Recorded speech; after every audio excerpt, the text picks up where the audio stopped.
Hey friends, this is former All-Pro wide receiver of the New York Jets, Wesley Walker. You are watching Jets Guru. My favorite producer, JR, is kicking off a new intro.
This is Daniel Smith from Jets Guru. Welcome to the show. All gas, no brakes. Let's go, Jets. Woo! Murray, or did the Jets come across prematurely? Murray! It's a Sunday stroll into the end zone. Use your big guys as well to deal with this running attack.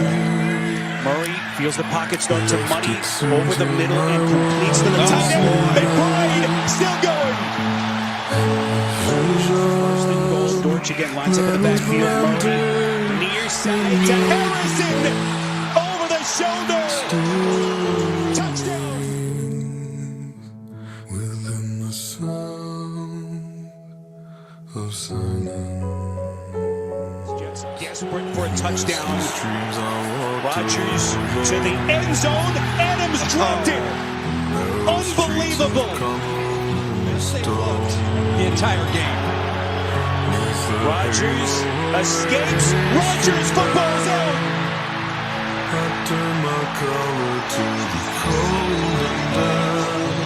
Disaster for the Jets. As the season plays out. Play action from Murray sorely well. Just kind of fires it wide open. McBride. Just a massive breakdown for them. Elijah Higgins. He gets the block on Quincy Williams. What's going on, outside. Jets Nation? CJ CJ the Painkiller D. Simone here, and you are watching Jets. Now, give it up for your host, Mr. Daniel Smith.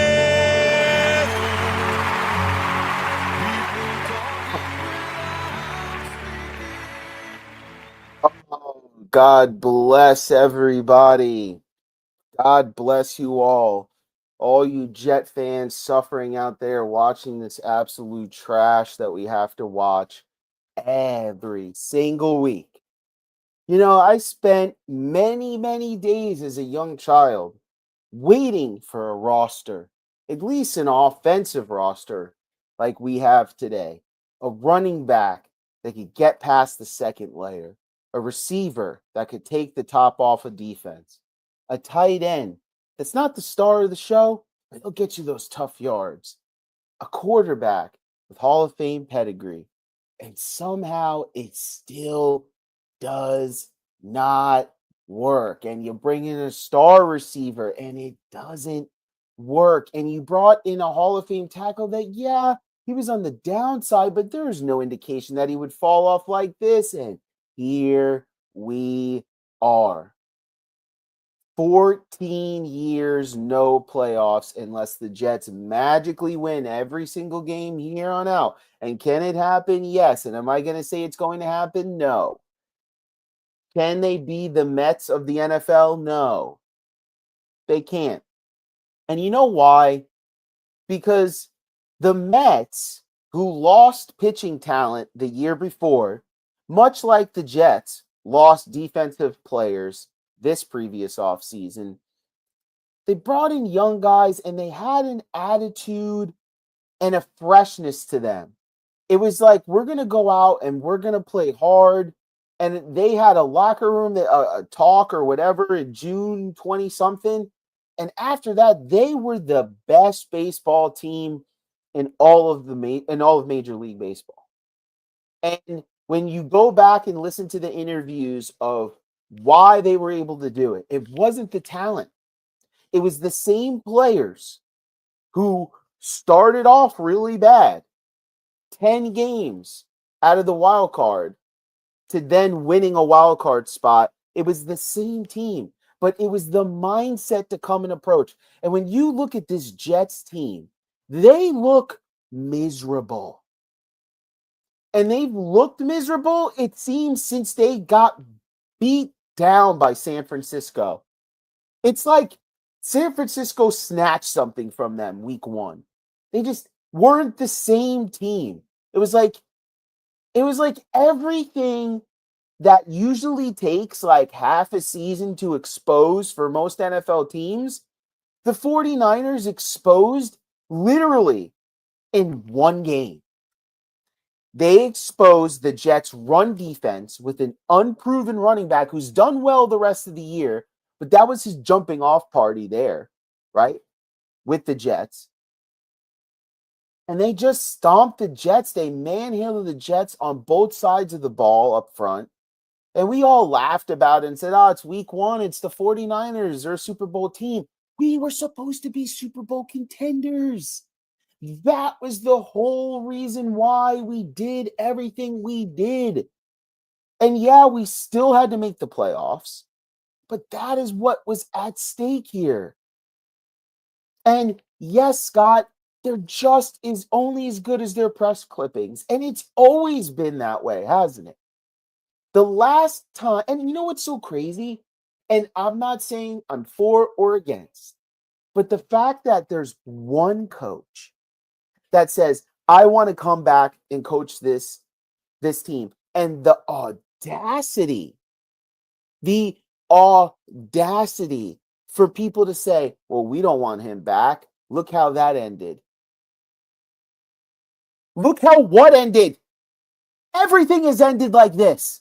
When has there been happy times in the last 20, 15 years, 14 years since Rex Ryan was here? And go back before that. Playoffs, no playoffs for a couple of years. New coach, playoffs his first year, then no playoffs. What are we talking about? What type of pedigree are we talking about here? Because it ain't the New York Jets. I'll tell you that. I'm turning 40 years old. I can't remember one time where I felt like we were the man. There was one time with Vinny and the Jets. That was it. That's the only season. Even the Rex Ryan seasons, they were all comeback, miraculous seasons. They get into the playoffs, even though they had very good, tough defenses. That was the only time. Other than that, we have no pedigree to stand on to tell anyone what coach should go here, what coach should go there. Honestly, not me, not anyone. All of our predictions have failed. Every single one of you. And you could say mine have failed. I can go back in the chat and see that yours have failed. Like everything that has come to the New York Jets has failed. And it's just so annoying because it just seems like if you just put some of these players on other teams, this would not be an issue, man. Or it just seems that if you just take this entire team and you just put a different logo on them, that it would just be different. The Joe Namath has to die thing, that's not nice. But I'll tell you what has to die for the Jets. And we'll get into that in a minute. But the Jets crash again, yes. In this game, okay? In this game, they showed me absolutely nothing. They showed me absolutely nothing to the point that I honestly did not have anything to write about the following day. What would I actually write about? Because really, I could just posted a dumpster fire and that would have just been completely okay. Because they did not show up for this game. They did not. Now, it's very, very, very encouraging to see that the Jets have started to be able to run the ball a little bit at times now. That's great. But unfortunately, The defense could not stop a nosebleed. I mean, for nothing. The Jets didn't wind up getting the Cardinals to punt, if I'm not mistaken, till the late third quarter. The late third quarter. Are you kidding me? Even if Aaron Rodgers came out and he had the best game of his career, there is no way that he could keep up with what the Cardinals were doing. It was just like I didn't know what I was watching. And Sauce is he's not even like a second team player right now. I don't even understand it. It's like he forgot how to cover. All he does is pull the whole time because he tries to make it up with his speed. He's not turning his head around. He cannot tackle anymore. His tackling's dropped like significantly year to year. It's like he's so small.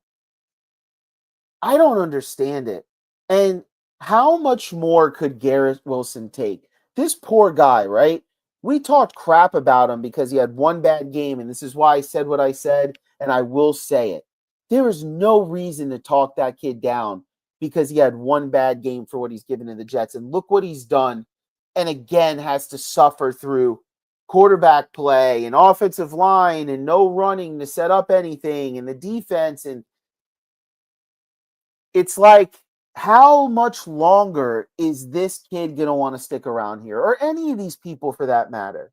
Are we talking fully blew this up? Like, what are we talking about here with this team? Because it was pathetic. And it was right off rip. They just marched down in your face.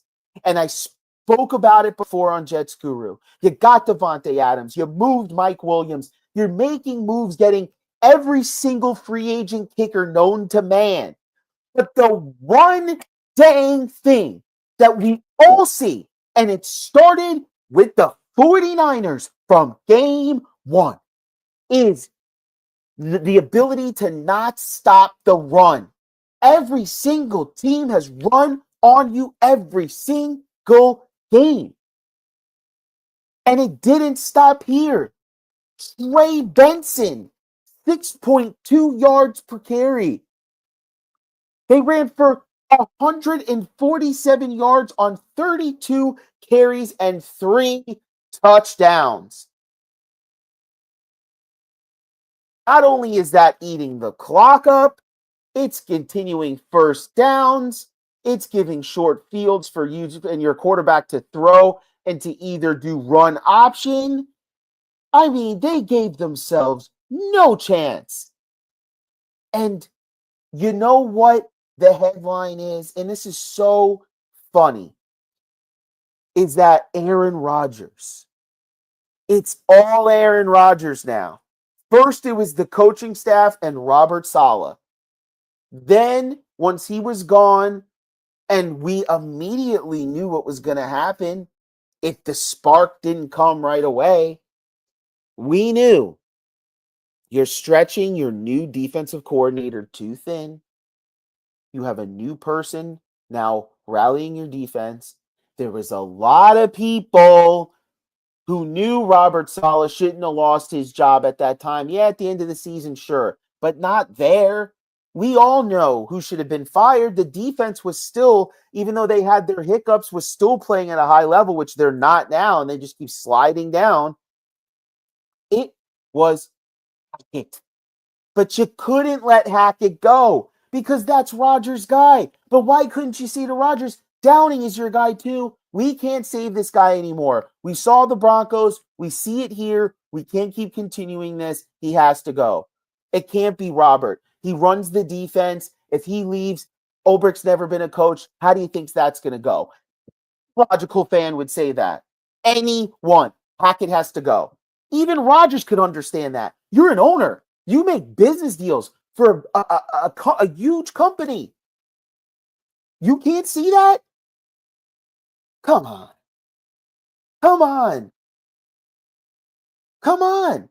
And then to double down, I don't even think Joe Douglas is making any moves anymore at this point. Zero. Because I can't see all the moves that Joe has made, even when he first got here to bring in guys to fill in, right? That you don't find some kind of big body to stop the run, to use Mike Williams as leverage, to use another pick. This is it for you. Unless he's been completely assured that he's coming back next year, this is it. And you don't get someone to stop the run, to give your great secondary a chance, to give your star Sauce a chance instead of having him run all over the field because you can't get to the quarterback. Now Sauce is exposed. Now his confidence is exposed. Am I the only one thinking here? Am I the only one thinking here? It's crazy. It's mind blowing. Because if I could think about these things, you have to be able to think that these guys making all this money are thinking about these things. And it's just sad. It's sad because he doesn't need to run this team anymore.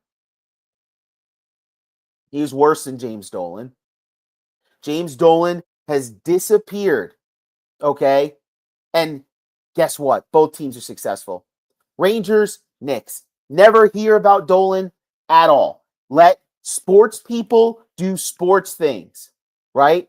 And now they're reaping the benefits. Now they may not go ahead and win the chip or the cup, but they give you something. They give you something to watch day in and day out.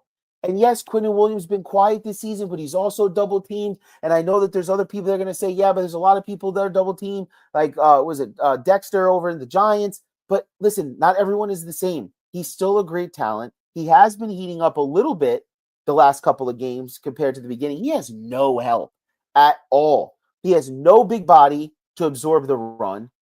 He's getting double teamed. And it's just this. The Jets lost their identity. They let too many defensive guys on that line go. Then he had the injury to Jermaine Johnson. Then Mosley was gone for a while. And yeah, Sherwood has been excellent tackler. But again, he's a converted safety. You got a converted safety. You got a converted linebacker playing on your defensive line as your starting end. Like Kinlaw in the inside is small for his position. Quinnen's getting double teamed. Michael Clemens is really a second team guy that's getting an opportunity, and great for him. You lost a lot of your identity, but it was still fixable early enough. How many episodes? Go back and watch the episodes on here. I was talking about it early. We got to stop the run. We got to stop the run. We got to stop the run. Someone's got to come and stop the run. That should have been the trade. Not Devontae Adams. Yes, it's great to have Devontae, but how good is he right now? He's useless right now. We could have had. Now, you're not going to get a great defensive tackle at this time of the year, but you could get a body. Come on.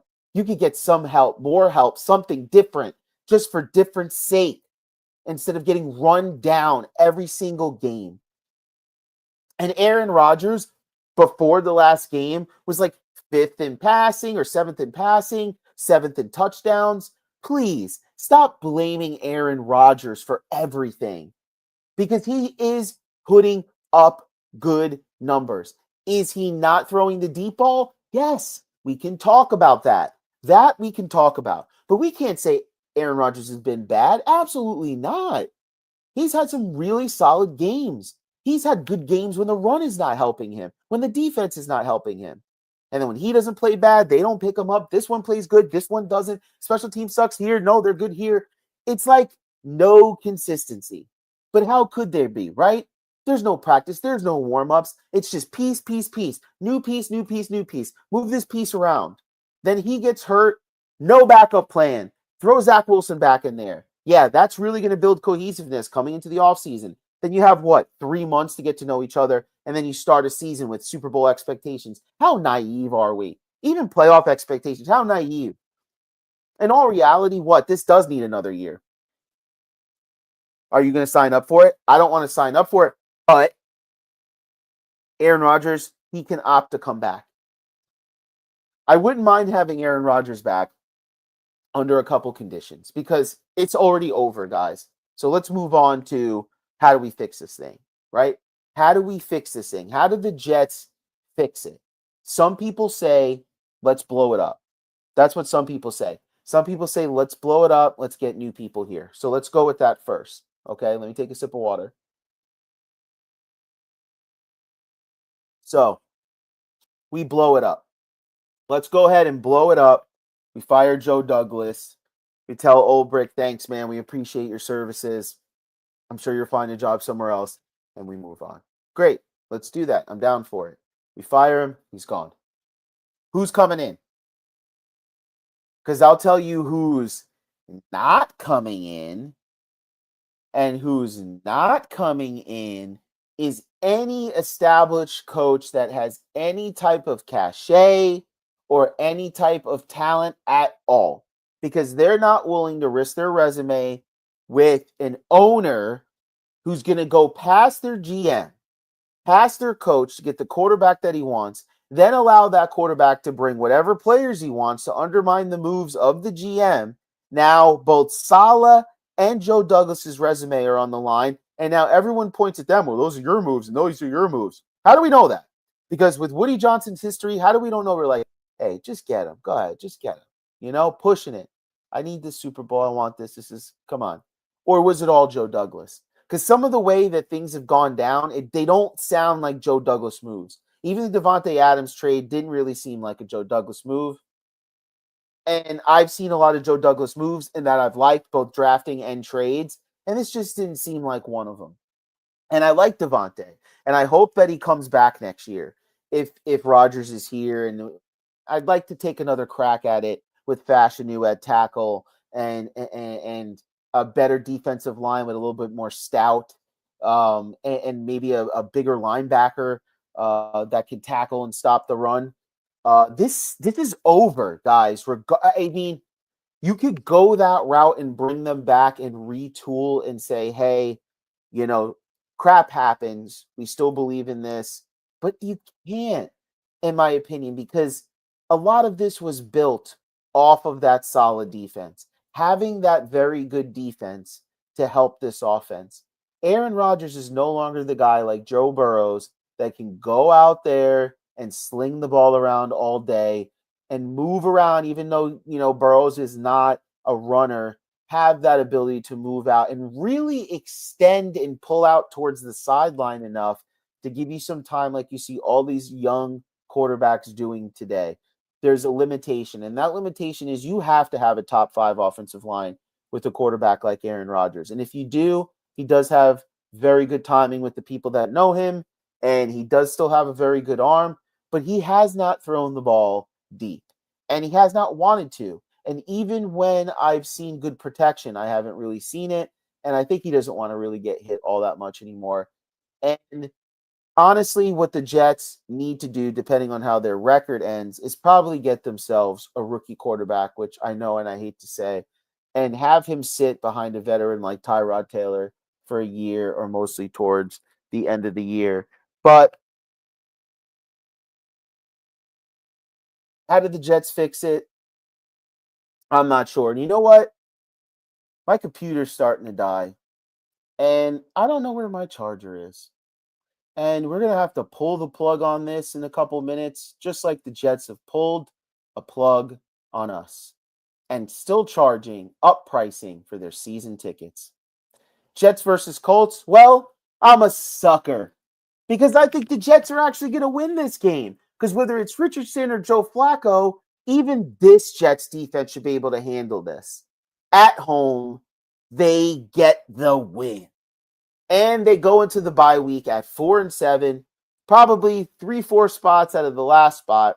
And to be honest with you, if the Jets win against the Colts and the teams that we needed to lose last week that lost lose again this week, it's kind of like a wash in a sense. And I know people are like, Dan, don't get started with this nonsense. I'm not. Okay, I'm not. I'm just saying when you look at the standings and how they're set up, if the Jets were to win this game and the Bengals were to lose again and the Broncos were to lose again, it starts setting up in where the Jets could start to creep back up. And I just am so disgusted. Oh, so Richardson is going to start. There's no reason why the Jets shouldn't win this game. That's it. The Jets should win 24-14 or 17, just like that. The Jets should be a 6-point favorite in this game. They have done nothing to any other team, but I'll tell you what's probably going to happen. Richardson's going to run for about 85 to 100 yards. He's going to throw a touchdown, rush for a touchdown. Taylor's going to go off if he's playing for 120. Whoever the backup is definitely going to be over 4 yards per carry. That's a definite. Okay. And they'll somehow beat us at home, and everyone will be philosophizing, and Rodgers on stage. And we could have played better here, and if we move this around and do that, and that'll be the way it goes. But maybe the Jets have some fight in them left. I'm picking them just for this week. Because I'm a sucker, and my brain can't comprehend it, so I'm gonna go with it because the Jets roster. I'm a betting man. When I look at the roster, it just doesn't translate. A lot of these games that I pick, Vegas had the Jets as favorites too. So it's not just the guru here that's wrong. Vegas has been wrong. And if you're wrong on Vegas, then you really suck because Vegas knows what they're doing. Hey, Scott, I did good last night on my Knicks. I swept, bro. So I do good. But I do have a soft spot for my New York Jets. So it's one of those things, man, where it's just tough being a Jet fan right now. And we're going to go 14 years, no playoffs. And if the Jets do what I think they're going to do and pretty much scrap this, if Rodgers retires, you're not going to get a coach of cachet. So it's going to be a young college coach who's good, who's looking for a shot. He's going to go ahead and most likely go. They're going to draft a rookie quarterback. And the Jets are going to win a couple games here at the end and win like 5 or 6 games and push them out of the ability to be able to get a Cam Ward or Shador, and we'll settle on some other quarterback. And it'll be Jordan Travis in an offense in a system that doesn't believe in him because they didn't draft him. And it'll be this new kid, and they'll go back and forth, and it really probably won't go anywhere. And we'll be sitting here 15, 16, 17 years, no playoffs. And that's how it gets done when you have incompetent ownership. And I always used to think a good GM and talent could beat incompetent ownership, and they can't because they really don't allow the GM to do what he needs to do. They really don't allow the coach to pick the people that they do and everything that they need to do. And it kind of just trickles down. And eventually, it was so much better when the guy was overseas and Chris was running it. It wasn't great then, but it was better than this. So it's just really, really absolutely. If Rodgers says he plans on playing next year, James, like you say, I'm not totally against it. But you better get some beef up front, first of all, period. And you need to go out and get a bigger middle linebacker, a younger, bigger middle linebacker, and Sherwood could still play out there. When you look at the roster, you're like, everything should work a little bit better. But the defensive line needs help because Clemens is not a starter, so you need help there. McDonald's is a package player that you pick on long downs, like 2nd and 12, so you can really, 2nd and 13, so you can like pull his ears back. So 2nd, 3rd down type of guy, right? 3rd down for sure, long downs, right? You have Quinnen in there. So Kinlaw's too small, not a starter. So really you need a whole new defensive line. So you're going to need another big defensive or interior lineman. You're going to need another edge. And I don't know if Reddick is staying. I don't know how that's going to go. But this has really been disappointing. And, this owner has a lot to prove to the fans. We've spent a lot of money here. We're still spending a lot of money, and we're not getting very many results. And then you got players pointing their fingers, acting like we're couch potatoes and stuff like that when we work, 12, 13, 14, 15-hour shifts to be able to enjoy ourselves on the weekend, to come to a crappy product, to have a millionaire tell us that we're couch potatoes. It's that type of stuff that we we can't understand. I was a young man once, 27 years old. I'm almost 40. Still haven't seen this team in the playoffs in a New York market. Is pathetic. And the longest streak is most likely going to continue. But Daniel is going to pick the Jets in this game as one of those games that the Jets are going to win that pushes them out of the stakes to be able to get a top pick. Maybe they go on a run. I hope they prove us all wrong, win every single game, get to the playoffs, and then we could take a deep breath, go into next year and say, now the run comes. We've repatched this. Who are you going to get to coach this team? And how are they going to vibe with some of these players? And so there's going to be a lot of new players in and out, a lot of requests for trades. a lot of unhappiness, probably a lot of guys that don't want to rebuild, possibly a new quarterback, new system. That's a lot, man. And that's the only reason why I'm not fully against Aaron Rodgers coming back. But the Jets should win this game. I'll go 27-16 Jets. Thank you guys so much for tuning in. This has been a long run. I've been doing Jets Guru for, I don't know, 7 years now or something like that, and we've never had a winning season. So every single year I come on here and I try to keep your hopes up, and I try to talk about this team, and every week every season it's loss. And, it's a lot of time and a lot of effort given by JR and Tyrus and Kevin and Krista and all the people behind the scenes that worked on the pages this whole entire time for the last 7 years. And it's a lot to follow a team that's not good. I mean, even the Mets, through my runs with them, weren't this bad. This is not good, especially in a shortened season. It really takes its toll. Imagine if the Jets played 162 games or 82 games. Oof.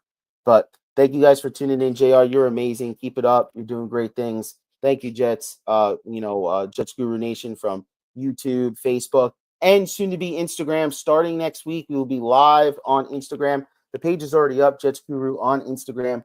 Go on there and sign up. That way you can watch us through all major platforms and get the Guru. So also, we might be doing a New York sports podcast, like a New York Guru type of thing, talking about the Bills, the Jets, the Giants, the Mets, the Yankees, the Knicks, the Rangers, getting into a lot of the New York teams up here. If you guys are interested in that, let us know. And we'll see it. We'll throw it up there maybe after a Jets Guru or before a Jets Guru episode and see if you guys like it. We'll keep it going. But yeah, maybe it is me, Scott. No, it can't be.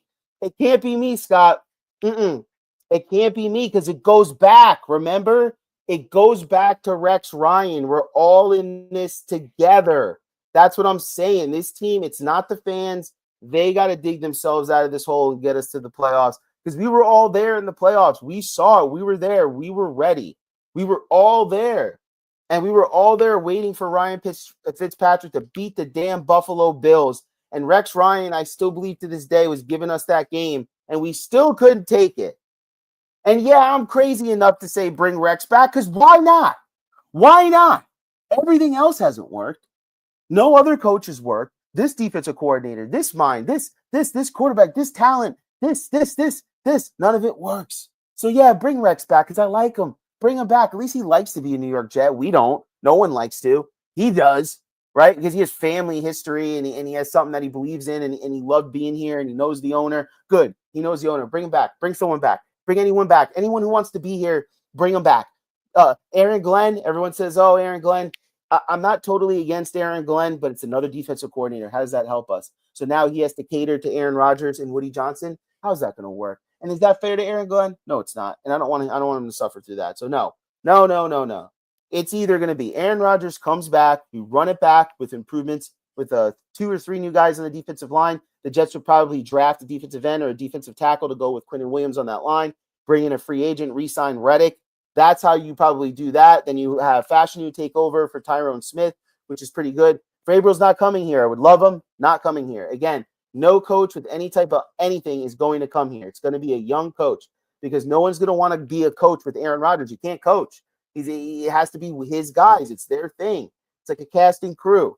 He's at that stage in his career. And no coach with any type of coaching experience that wants to coach is going to want to do that except for maybe Rex Ryan because he has the personality to handle it and he knows what it's like to be here and he knows what it's like to coach here and it'll shift the attention from Aaron Rodgers and put it squarely on Rex Ryan. Now, again, I know how it ended, but again, it always ends that way when a front office doesn't believe in you anymore and they stop pumping money and talent your way to get you pushed out. And it happened to him before and it almost happened to him another time. And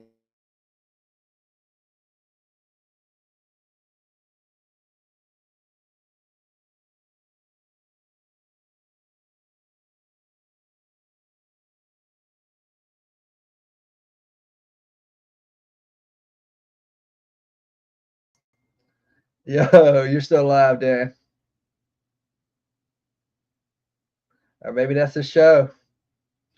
Thanks for watching. See you next week.